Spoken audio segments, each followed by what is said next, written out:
Jadi sesungguhnya kaum Nasrani yang ada sekarang pada umumnya, mereka telah menjadi korban dari fitnah dan hoax yang disebarluaskan oleh seorang oknum Yahudi yang kemudian belagak menjadi pengikut Isa alaihissalam, bahkan mengaku sebagai murid Isa alaihissalam, padahal tidak pernah ketemu dengan Isa alaihissalam. Kelak nanti Isa alaihissalam, apa yang dia akan lakukan kalau dia sudah turun nanti di akhir zaman? Isa alaihissalam akan memecahkan salib. Jadi salib akan dihancurkan oleh Isa alaihissalam, oleh tangannya Isa alaihissalam sendiri. Kenapa? Karena salib telah menjadi simbol kesesatan dan kemusyrikan kaum Nasrani. Kamu yang belum subscribe channel ini, silakan tekan tombol subscribe-nya guys, dan bagikan supaya channel ini semakin berkembang guys.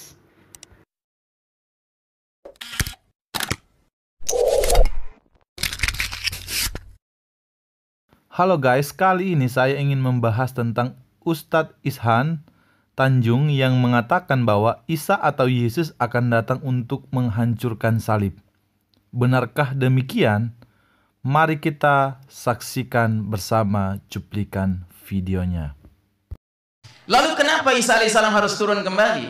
Karena sedemikian dahsyatnya fitnah dan hoax yang telah tersebar selama ini mengenai sosok Isa alaihissalam.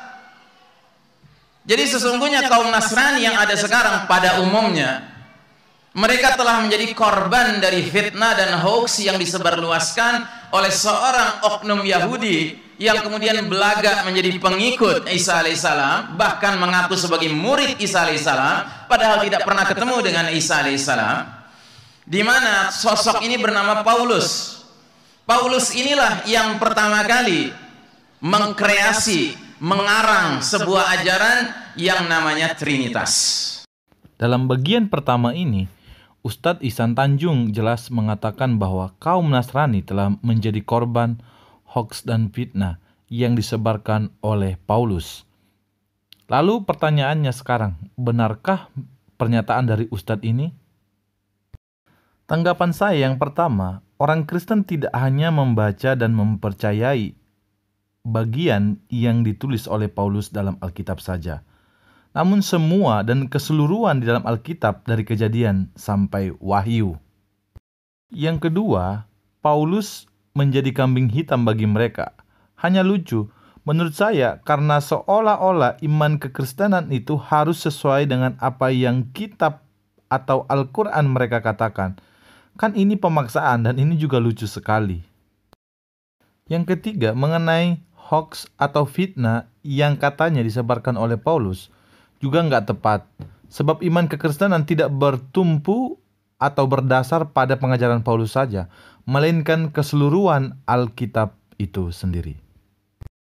Mari kita lihat cuplikan video selanjutnya. Karenanya dalam hadis-hadis sahih, Nabi Muhammad SAW mengatakan, kelak nanti Isa alaihissalam, apa yang dia akan lakukan kalau dia sudah turun nanti di akhir zaman? Isa alaihissalam akan memecahkan salib. Jadi salib akan dihancurkan oleh Isa alaihissalam, oleh tangannya Isa alaihissalam sendiri. Kenapa? Karena salib telah menjadi simbol kesesatan dan kemusyrikan kaum Nasrani, di mana lewat simbol salib inilah mereka meyakini adanya 3 dalam 1 dan 1 dalam 3. Bagian kedua ini, Ustadz Ihsan Tanjung juga mengatakan bahwa ketika Isa atau Yesus datang di akhir zaman atau datang kembali untuk memecahkan salib, jadi salib akan dihancurkan oleh Isa atau Yesus karena salib menjadi simbol kemusyrikan dan kesesatan kaum Nasrani. Benarkah tuduhan ini? Yang pertama, pernyataan di atas tidaklah benar. Karena memang dalam iman kekristenan, Yesus akan datang kembali dengan tujuan menyatakan penghakiman dan penghukuman kepada orang yang menolak anugerah keselamatan dari Tuhan Yesus Kristus. Dan pada saat itu, pintu anugerah Allah sudah tertutup bagi mereka. Tujuan yang berikutnya akan menghentikan aktivitas dan gerakan dari iblis, antikristus, dan pengikut-pengikutnya, serta menghukumnya dengan penghukuman yang kekal di neraka. Tujuan berikutnya Bagi orang percaya dan setia, Allah akan membangkitkan mereka dari kematian, mengubah hidupnya, serta menempatkan mereka di tempat yang penuh dengan kebahagiaan yang kekal. Bagian ini bisa juga kita lihat di dalam Yohanes 14 ayat 1 sampai ayat yang ketiga. Yohanes 14 ayat 1 sampai 3 berbunyi demikian. Janganlah gelisah hatimu, percayalah kepada Allah. Percayalah juga kepadaku. Di rumah Bapakku banyak tempat tinggal.